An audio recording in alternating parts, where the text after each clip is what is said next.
right, I'm here today to talk about Trammell Crow. Trammell Crow was a real estate pioneer who changed the industry and the way business is done by creating the first truly national real estate organization, but also changing the business model. Prior to Trammell Crow, real estate was run by local entrepreneurs or a few large corporate entities. But in order to create a national organization, he pioneered a partnership model. So why Trammell Crow? Trammell Crow Company today still is a significant ongoing organization, but it was the dominant player, the largest development company in the United States in the 1970s and 1980s. Trammell Crow is a visionary and risk taker. I like to speculate that as a Texan, he was the originator of the reason for the origination of the phrase cowboy or real estate cowboy. Everybody refers to real estate developers as cowboys, and Trammell Crow truly was perhaps the original real estate cowboy. He created a unique corporate culture based upon mutual self-interest. Rather than adhering to a traditional corporate structure, as he grew, he brought in partners on project-specific basis and opened up new offices and brought people in as partners around the country, and he created a business model that inherently was expandable. And this model has been copied over and over since Trammell Crow sort of pioneered it in the 1960s and 1970s. And because of it, the real estate industry really is unique in terms of corporate structure compared to most any other industry in the nation. And I put a couple quotes on this slide because I think other people's words may be better than my own. Ron Terwilliger is the former president and CEO of the Trammell Crow Residential Company.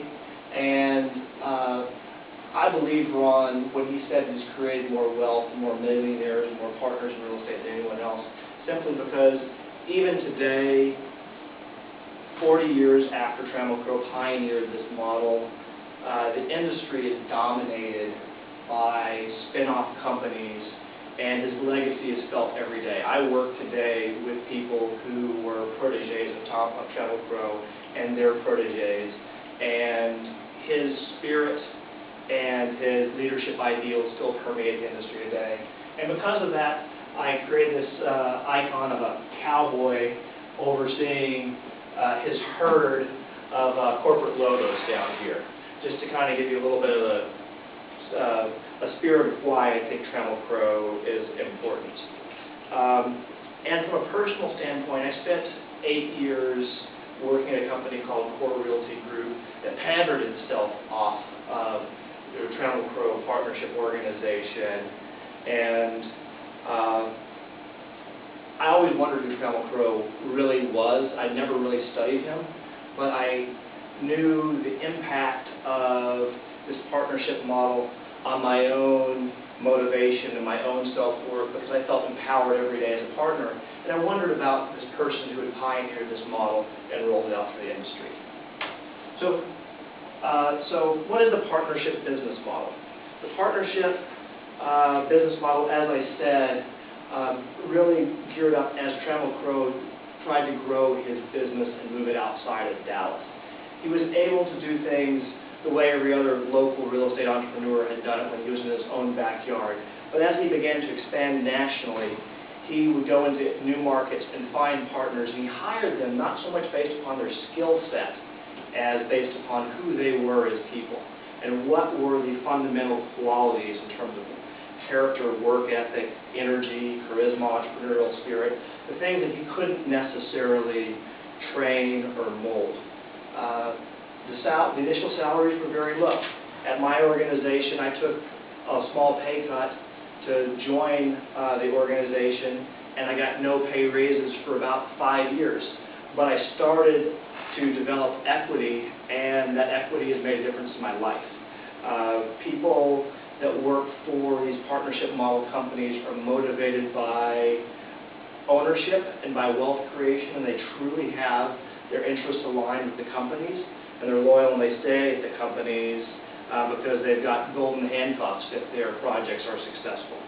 This is a decentralized organization based upon trust. It's a true meritocracy. You succeed and you do more projects and you get promoted and you open up the new offices based upon having projects that are profitable, and if you don't, you get fired. The 50-50 magic in terms of ownership splits is a phrase you see sometimes in Trammell Crow books, but nobody really explains it in any of the books that I was able to find or any of the articles.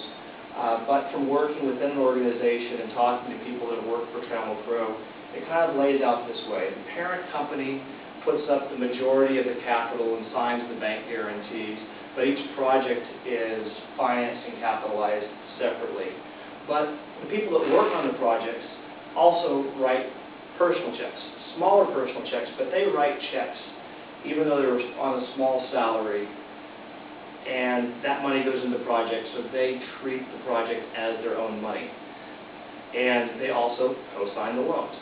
So you have a team that is truly personally invested, not just figuratively, but literally in the project. And the parent company, in this case Trammell Crow, treated these people with the respect of partners and gave these people the autonomy and the decentralized decision-making authority. And he did not micromanage them. He hired smart, motivated people, made them economic partners, and set them loose. So, what's the downside? Potential chaos. This organization almost imploded twice. In the 1970s recession, loyal partners lent over $100 million to the parent company to keep it afloat. And in the 1990s recession, we saw a lot of divisions become public companies because they had to survive, not really necessarily because they wanted to. So on one hand, it's a tremendously powerful structure when it works, but on the other hand, it's a very much a rising tide business. When the company is making money, everybody loses money, but when the company loses money, it's every man for himself. Yeah. So, who was Trammell Crow? How did this man live his life? What was remarkable about this man? I've got a quick biography. I'm just going to hit some of the high points. Trammell grew up the fifth of 8 children in the Depression. Was not a rich man, did not come from a rich family. He graduated high school and he worked hard as a runner for a bank and took night classes and actually did become the youngest CPA in the history of Texas. And he joined the Navy and was promoted several times and took on a tremendous amount of responsibility at a young age, overseeing the entire southwest region of the Cost Inspection Division, auditing all the government contractors that were building factories and so forth. So he really got a sound fundamental understanding of accounting as well as management of a large number of people through the Navy. And he got rich the old-fashioned way. He married a rich girl. So after he left the Navy, he joined her father's grain company, and her father shortly thereafter passes away, and Trammell starts running a grain company. And he sees that all the warehouses are small and undersized and inefficient, and he starts building larger warehouses for his company. And he starts converting their old obsolete warehouses into warehouses for other people. And he entered the real estate business by being in the grain mercantile business and seeing the need and capitalizing on it. And at the age of only 33, he built his first speculative warehouse after he'd been building warehouses for a couple of years for his father-in-law's former company. And he built this warehouse to lease to a tenant. But he did a very pioneering thing that no one had done before this time. He built more space than he needed. He saw the economy was growing. He was an optimist. He said he's already bought the land. It doesn't cost him much to build an extra 5,000 feet, figure out how to lease it to somebody later. And that was the first time that anybody can point to that says, here's a builder that built a speculative business. There's a great quote from a real estate developer. that said Fords and Pontiacs aren't speculative cars. Everybody knows they're going to sell. Why should a warehouse be any different? So Trammell Crow, within 3 years, was the largest warehouse developer in the Trinity River District and all of Dallas, because he was building on optimism. He was building on hope, on speculation that tenants would show up. And his career took off very quickly. He grew into larger buildings and office buildings, and then in the 50s, and then he began to expand in the 60s. Became the largest private real estate operator in the U.S. by 1971, founded a hotel company, founded residential companies, and this was really all about empowering people. Because the way you got a promotion within the Trammell Crow organization, because no one ever left, was to go open a new office in a new market, or go venture into a new product line. If there was already an industrial guy and you wanted to open an office in your town, guess what? You became the office guy. So it was a natural, organic progression. By the time Trammell Crow passed away, Trammell Crow Company alone, which is his original flagship organization, had developed or acquired over 540 million square feet, which is over $60 billion in value, which is just an astounding figure, more than any one person could manage at all at once.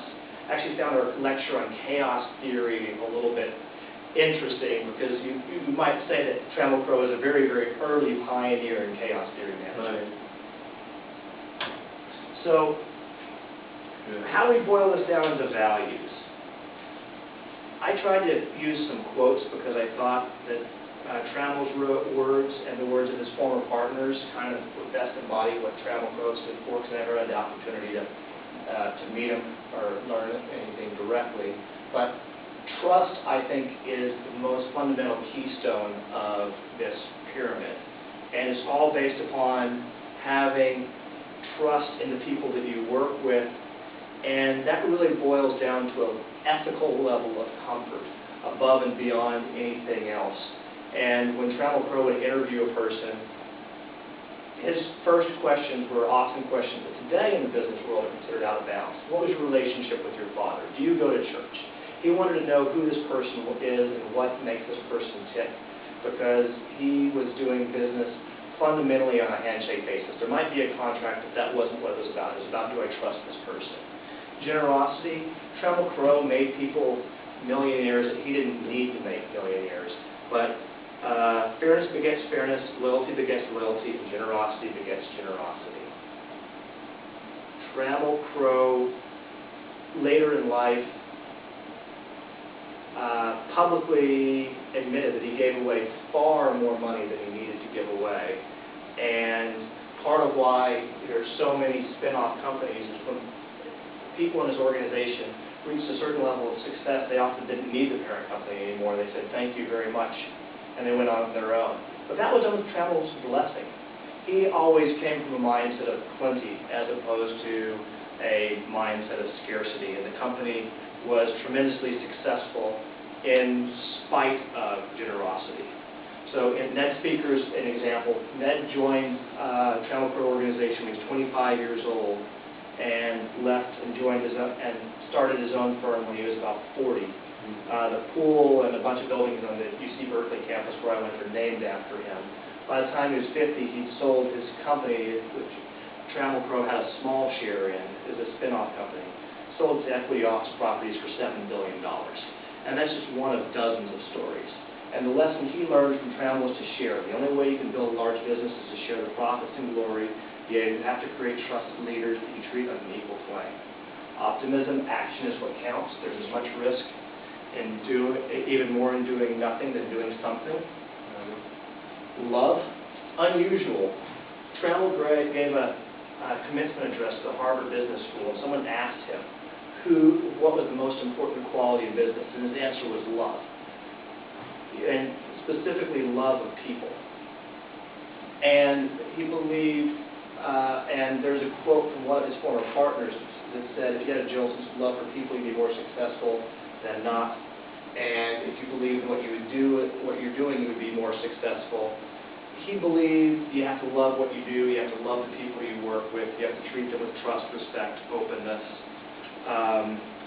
And that goes back to ethics and, of course, work ethic. Trammell Crow was tremendously perseverant, and as you can tell from his own words, he's a pretty eloquent, persuasive man. This is almost poetic. There must always be a burning in your heart to achieve. In the quiet of your solitude, close your eyes, bow your head, grit your teeth, clench your fists, ache in your heart, bow and dedicate yourself to achieve, to achieve. This is a man that when he was a leasing agent, if he got kicked out of the building when he was prospecting for tenants, he wouldn't come back in a week or a day. He'd come back in 5 minutes later. And he expected his partners to do the same thing. Even though he was this kind, generous man who became a grandfatherly figure, he was no pushover. He had tremendous work ethic, tireless perseverance, and he expected and inspired the same from his people. So here's my sources. There's a couple great books on Trammell Crow if anyone wants to learn more about him. And the websites of his companies and spin-off companies all have some pretty interesting historical information and timelines. And I thought it was interesting the Horatio Alger organization gave him an award. Not too surprisingly, he does sort of embody those American Horatio Alger ideals. And it's my personal information and just a funny picture of me and my family in our Halloween costumes. Great. Great. Round of applause. How did I do on time there? I saw you watching the clock. You were at 16 minutes. Oh, wow, longer than I thought.